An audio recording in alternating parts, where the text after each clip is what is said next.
My name is Angelique. I just graduated from college and am a newbie at my job. Angelique, you're a new employee training, right? Kinda like orientation?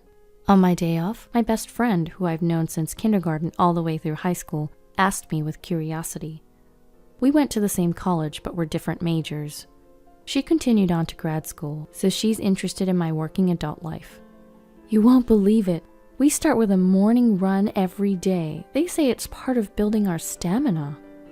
What? Really? Everyone? It seems she got a first taste of the toughness of working life. Well, unless there's a particular reason, everyone up to their second year has to participate. Those with 3 years or more are free, but I think about half of the entire company still does it. The other half are doing things like crosswords or brain training exercises. Whoa, interesting. I totally skipped the exercise part though. She chuckled in a peculiar way. Our company motto is also unique. It's something like, always be healthy, work hard, play hard, and live a long, active life. So for the first 30 minutes after starting work, we have time for physical and mental exercises. That is really unique. Not that I, who's not even a working adult yet, should say anything. I can interact with people from all ages and departments. It feels like an extension of a club or group in school. It's fun. I really do love the company I've joined.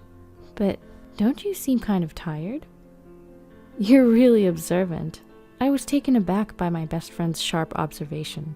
Yes, overall the atmosphere at the company is okay, but there is one, if not the only colossal obstacle. A supremely arrogant individual stands in my way. You want to quit? Oh, I see, just as I thought. You lack determination. The woman who is my manager is complaining bitterly with a deep sigh on a call with a part-timer who has been absent for a few days. Her loud voice, meant to be heard, seems to be filled with malice, pushing the other person into a corner. The manager, who is whispered as the queen of damaging sighs, has the destructive power to completely demoralize the person on the receiving end of her sighs. She's like, I'm taking a break, and then all of a sudden doesn't show up for days, neglecting her duties, and now she says she's quitting. How carefree. Just because she's part-time doesn't mean I'll let her get away with this. I'll push her to the very end. This goes beyond sarcasm. It's downright terrifying. The last day the part-timer came in, I noticed her body stiffen, tears welling up in her eyes. What's wrong? Are you okay? She had been scolded by the manager again. She was trembling as she spoke. It must have taken a lot of courage for her to make this phone call. Since the manager has no choice but to accept her resignation, it would be better to just let her go without any more sarcastic remarks. I found myself sighing instead. It's been about a month since I joined the company. Considering that the first week was just going round and learning from all the departments in the company, I've encountered similar situations twice in the short span of 3 weeks. It's so inconvenient. She hardly does her work and just drags everyone down. All I'm doing is pointing that out. The manager, secretly referred to as the Empress in the company, always has deep wrinkles between her eyebrows. It takes effort to replace her. It's only natural that she should have the consideration to find a replacement and finish the handover before she quits, right? The tension spreads among the employees present as the manager seeks agreement. Everyone pretended to be focused on their work, nodding without making eye contact with the manager. However, oh? You seem to have a problem. Well, as I was recalling the face of the part-timer, I was caught in the scrutinizing gaze of the Empress. I'll ask you, once you receive your salary, you should take responsibility for your work, right? Yes? If asked just about the correctness of that statement, there's no other answer but to agree. Moreover, the manager was fully aware of this and deliberately directed the question at me. Do you think it's okay to act selfishly in the workplace? No, but selfishness is the enemy of work, right? I was about to argue back, but her loud voice cut me off, and in the end, I wasn't allowed to say anything. I regret that I couldn't do anything for the part-timer who was crying back then, and that I just let the manager have her way. That's bound to stress you out. I'm sorry, I just keep complaining. I was supposed to be bragging about the company, but before I knew it, it was all just one-sided complaints from me. It's okay, it's okay. You can't keep things like that bottled up, and it's not your fault you can't argue back. If you resist too much, you'll be the next target. A manager who mixes up power and authority is the worst, right? Be careful not to get on her bad side, okay? Thanks. While expressing my gratitude to my best friend, I finally brought up the main topic. About the trip, I think I can cover the costs with my part-time job savings from college and my first paycheck. I'm thinking of taking my grandparents to the resort you told me about before. Do you think they'll be pleased? This was the real issue I wanted to discuss. She is well informed about traveling, having done so extensively with her family. Of course, the inn is one that even my picky grandmother was completely satisfied with. You can't go wrong. My best friend gave her approval with a smile. I'm glad. I really want to make it a good memory since we're doing it. I was planning a trip with my grandparents using the money I had diligently saved up. My grandparents are the ones who raised me in place of my parents who passed away when I was young. I wanted to give something back to the two of them who always put me first and supported me, so I had been saving money from part-time jobs since my college days. Gifting a relaxing stay at a luxury inn with your savings and first salary, your grandparents will definitely be thrilled. Seeing my friend smile, my cheeks also relaxed. However, it was Friday afternoon, the day before the trip. I was called by the manager and went to her desk, and she said, "Classify these by category and analyze them. They're documents to be used at the beginning of next week." She was wearing an unusually bright lipstick and had a smug smile on her face. Huh? I was suddenly faced with a pile of thick documents and my eyes widened in surprise. You want me to analyze this by the end of the break? There were several binders, each one being super heavy, and they were all out of order. Just sorting and classifying them would likely take a whole day. And to analyze them on top of that. To my confusion, the manager said with a victorious air, "I'm glad you understand my orders. You've been ignoring instructions recently, you see." Unable to hold back at the unreasonable accusations, I decided to stand my ground. I hate to point out, but it's Friday, and there are barely 2 hours left until the end of the day. It's simply impossible to finish these documents by the beginning of next week. I tried to reply as calmly as possible. Ever since our part-time worker left, the Empress seems to have picked me as her next target and has been intensifying her harassment. Excluding me from office memos, issuing wrong instructions, and then blaming me for misunderstanding. On top of that, she piles on an unmanageable amount of work that clashes with my long-awaited vacation. It seemed like my objections didn't bother the manager at all. "You're going to use it at the beginning of the week, right? It's fine if you come in over the weekend to finish it. Oh, and just to let you know, these documents are confidential, so don't take them home." Please wait a second. I tried to argue, but the manager said, "I have a meeting soon, and I'm leaving directly from here today." Leaving a pile of documents on the desk and walking out. The next day as planned, I was under the traveling sky with my grandparents. Seeing my stifle yawn after yawn, my grandparents worried. "Are you okay, staying up all night and then going on a trip? Maybe we should have canceled." "I'm fine, don't worry. I was really looking forward to this trip today." Even so, my grandparents were worried about me because I'd worked all night and came home just in time for departure. Even though I had informed them in advance, it seems as though I'd caused them some anxiety. No, this won't do. It's a special trip, so I have to make it enjoyable. I cheered myself up and turned a smile towards my grandparents. "Look at this view, it's amazing. The sea is so beautiful. Don't worry about me. I worked a lot so that I could enjoy delicious food at the inn, soak in the hot spring, and sleep soundly on a fluffy bed." When I acted in such a silly manner, my grandparents finally started to enjoy the view with a relieved expression. But a nightmare was waiting for me in the midst of all this fun. "Did you finish the job I asked for? You didn't quit it, did you?" A familiar voice startled me while I was strolling alone in the inn after checking in. "Manager? Why, out of all places, why here?" As if hearing my inner voice, the manager snorted and laughed. "Ha, ha, ha. I ruined your weekend to teach you a lesson. I thought it was unlikely, but as I thought, you ignored my instructions, didn't you?" The manager's words clung to me like a curse, and I was hit with a severe bout of dizziness. So you deliberately assigned me an unreasonable task to coincide with my vacation? The thought of being given work to ruin my vacation made me seethe with anger. But how did you know about my plans? I knew the manager had sharp ears, but this was astonishing. You were chattering away during break time. Where are you going? When are you going? Oh, I'm so jealous. You were so pleased being praised by everybody. It was hilarious. Eavesdropping. You're the one who was talking loudly. Realizing that my innocuous chats with colleagues were being carefully listened to, I felt a chill. Besides, I'm surprised. This inn is too good for you. Excuse me?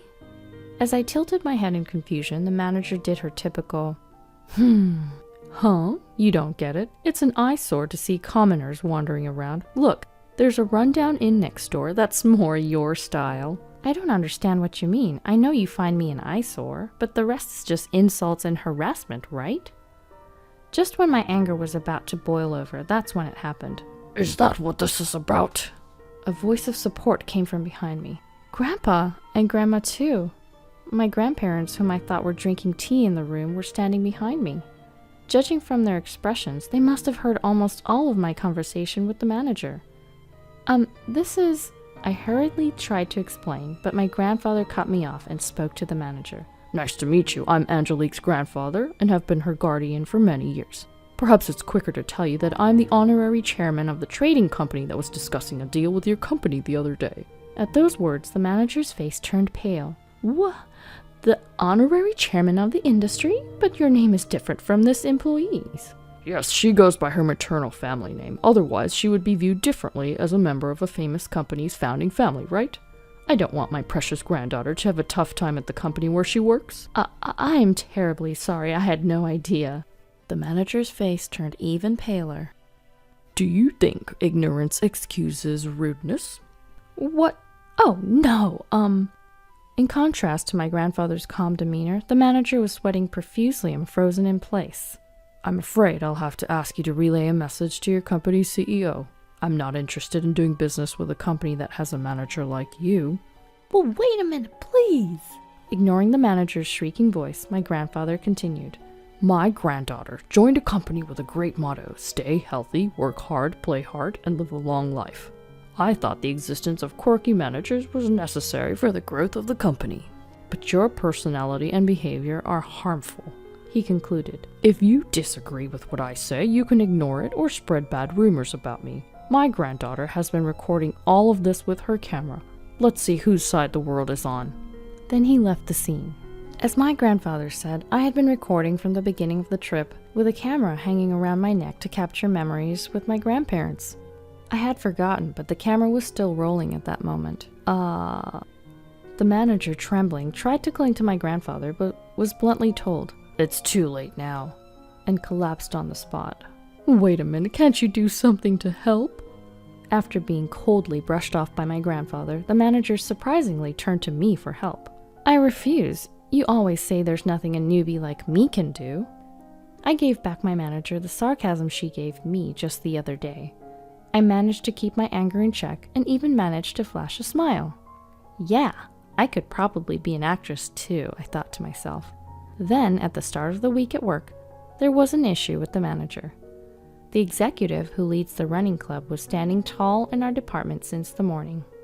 Our company creed is to be a company that practices living healthily, working well, playing well, and living a long life. We welcome hard work, but that doesn't mean forcing people to work.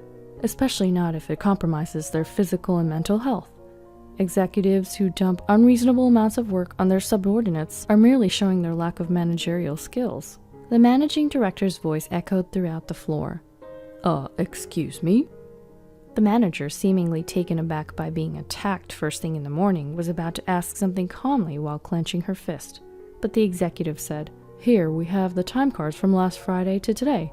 There were 5 employees who came to work on Friday and stayed until Saturday morning.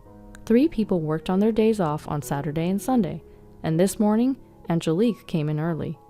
The manager seemed more and more perplexed as she was presented with these records. What does that mean?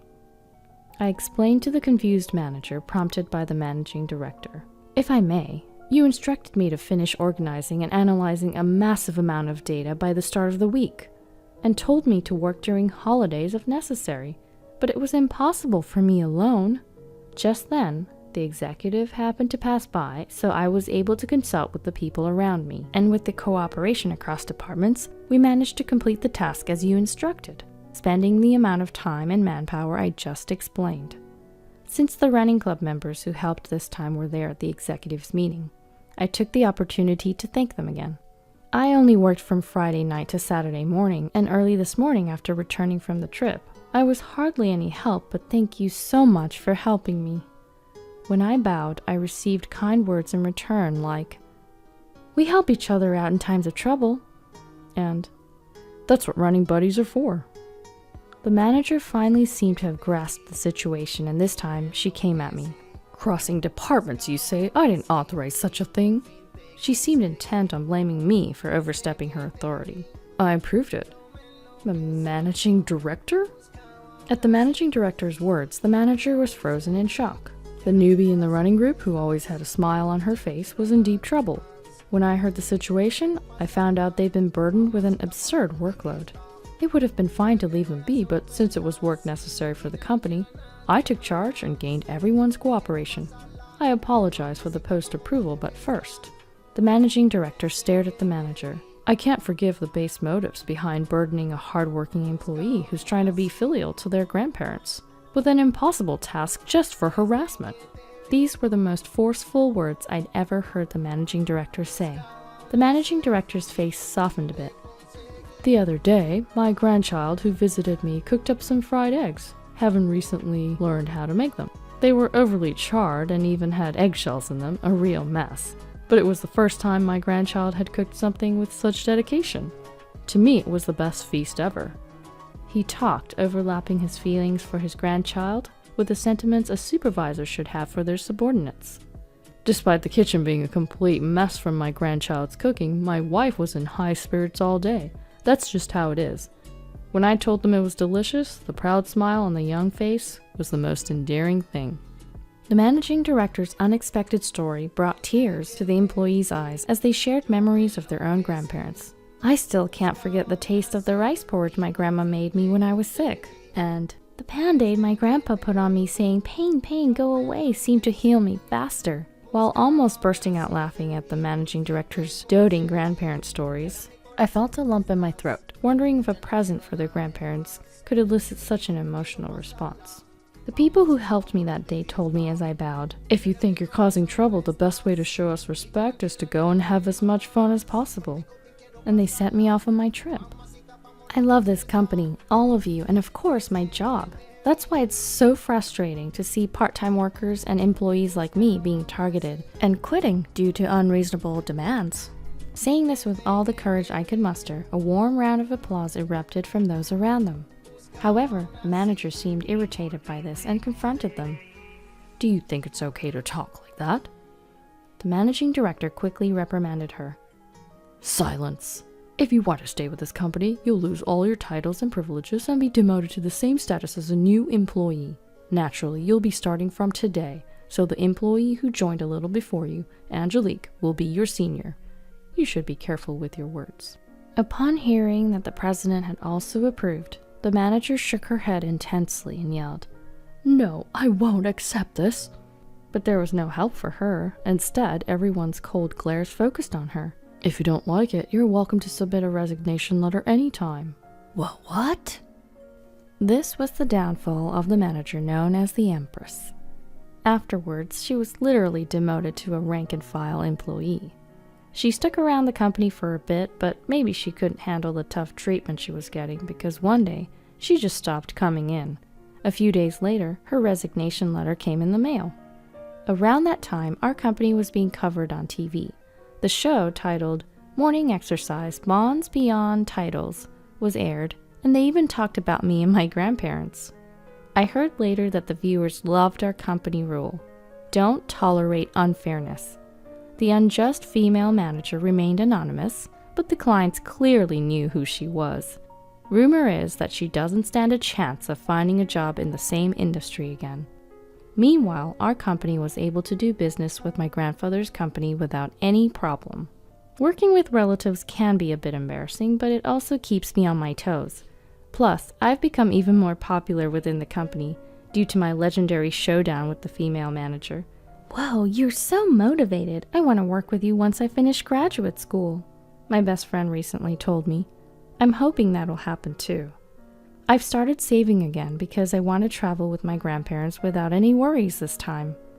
It'll take time since all I can do is save bit by bit, but just sit tight, Grandma and Grandpa. I'm going to continue to cherish my precious time from here on out.